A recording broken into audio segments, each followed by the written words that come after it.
where we are right now with the Fed talking about tapering, I mean, that's pretty much laughable because the system has survived since 2008 on life support, if you will. And now they're talking about taking life support away. It'll be all over. Your perspective, your opinion on should we have concern about being able to have access to our bank accounts or our brokerage accounts in the event of a reset? Yeah, you should absolutely be concerned. At this point, this is no longer opinion.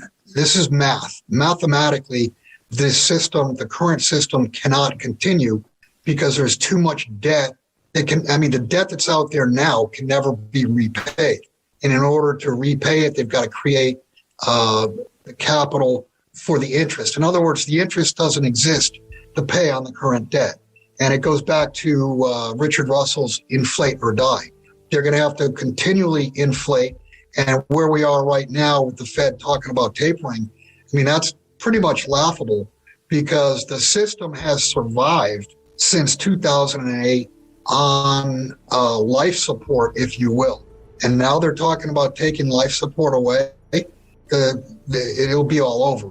Now, as far as your banks are concerned, your brokers are concerned, if you own stock, and myself and my partner Jim Sinclair have talked about this. Jim talked about this going all the way back to 2004, maybe 2005, that if you have stocks and you're not a trader, you should have those certificates issued to you. That way, if your broker goes bankrupt, it doesn't matter. You have your certificate. And if there's another broker that's still open and running, you can just go to another broker, deposit your securities, and sell them. I suspect for a spell, markets, banks, etc., are going to close. Whether it's 2 weeks, 2 months, 6 months, who knows? But it's a very real probability at this point that you're going to see markets close, because when they do lose control, of all markets, basically, what's the reaction going to be? I would suggest the reaction is going to be they pull the plug and they close markets. As a matter of fact, you just saw that happen today in Turkey. Their central bank has lost control of the currency. The currency is collapsing. Their market was down really hard last week. It opened down 5% today, and they closed it. So worrying about markets and banks closing, that's a very real concern. Now, as far as the banks are concerned, I typically don't keep much more than 6 months worth of bills in a bank. If I get a large inflow of money or a large check or whatever, my personal savings, I just buy junk silver. I buy junk silver. I have it stored. And obviously you have to have metal on hand, but I use junk silver as my savings because I know that I can't wake up tomorrow morning and find out my bank closed and the accounts have been bailed in. And if you look at FDIC legislation, the bail-ins are already, the laws are already written. They're already on the books. So this next time around, there will not be bailouts. There will be bail-ins. Well, the way the law is actually written, once you deposit, quote, deposit money with your bank, it's no longer your money. What you've done is you've lent the money to the bank. And the way the law reads, you are a creditor. So if your bank goes down, then you've got to get in line in bankruptcy court to get your portion back. And as I just mentioned, they're going to bail in rather than bail out. And if you want to see the roadmap for a bail-in, just go back to, I think it was 2013 or 14. Look at Cyprus.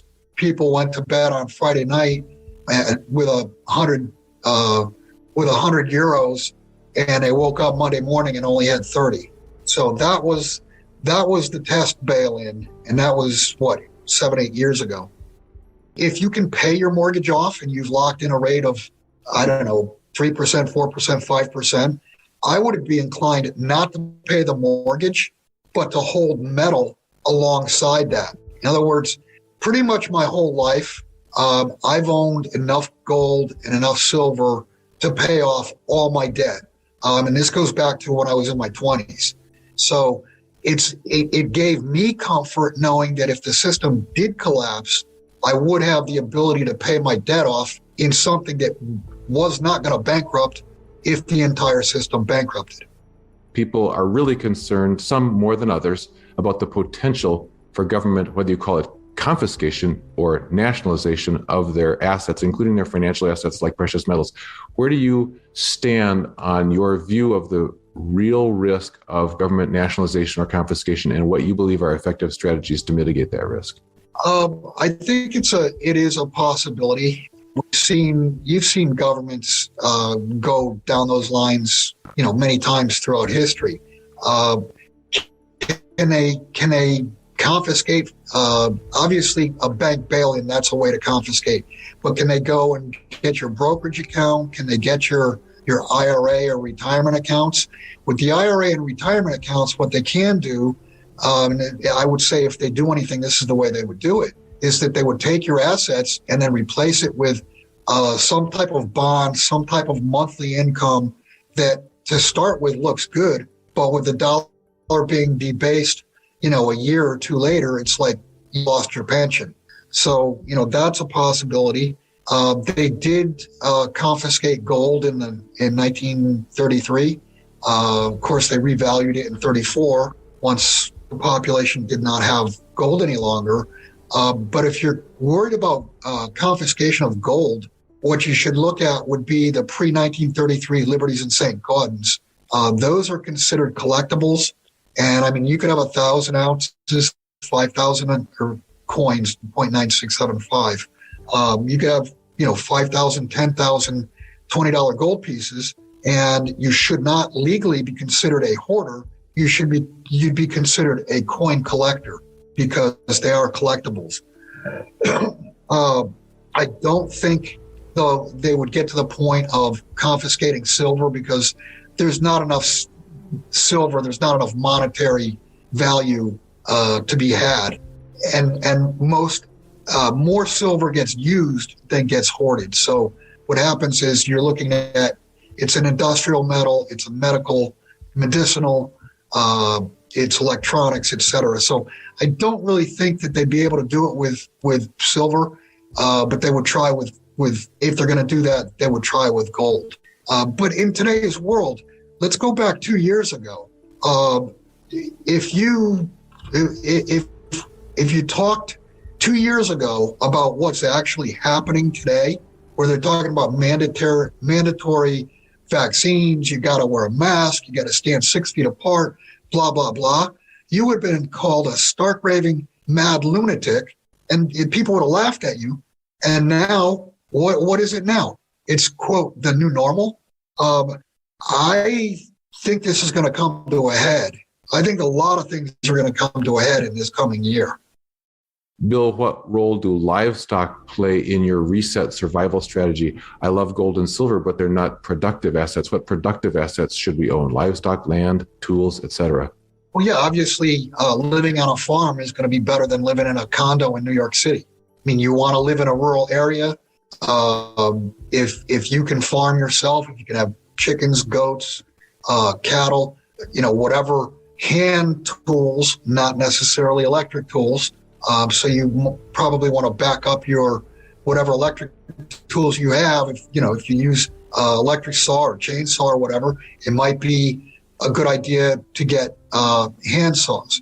If you've got to cut wood by hand instead of with gasoline or with electricity. One thing about land, people need to understand that the value of land, the value of property right now has its current value because it's been borrowed against. People have borrowed money to purchase properties, to purchase homesteads, to purchase houses.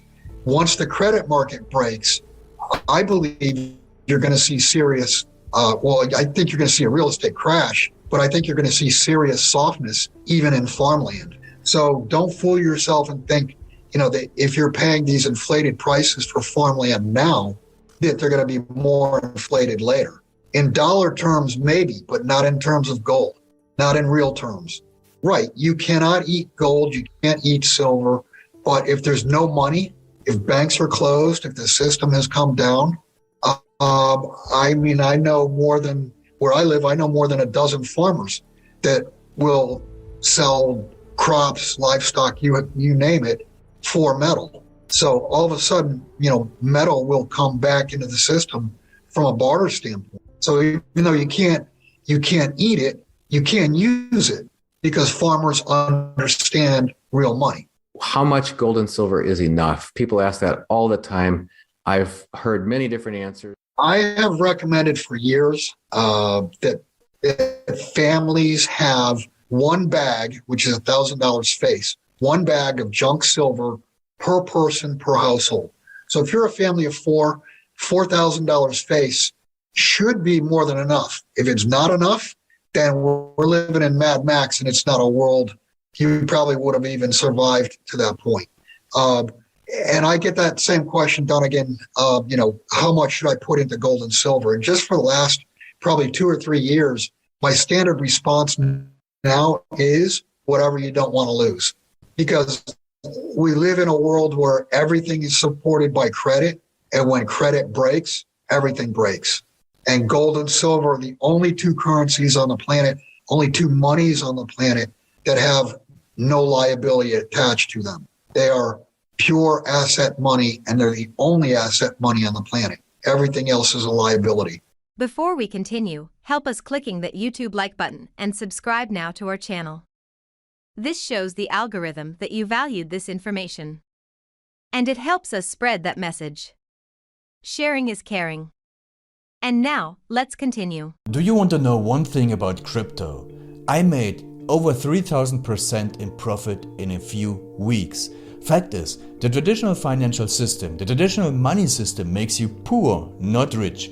If you want to earn $500,000, $1 million, you have to wait until you're 50, 60, 70 in the traditional financial system, and you probably will still be broke. And you will be old. This is not a sexy combination, as you can imagine. But the question is, how can you start in crypto and make these profits? Where to invest? Where to start? My name is Gunnar and I'm from Germany, as you can hear, and things are a little bit different in Germany. More about that later on.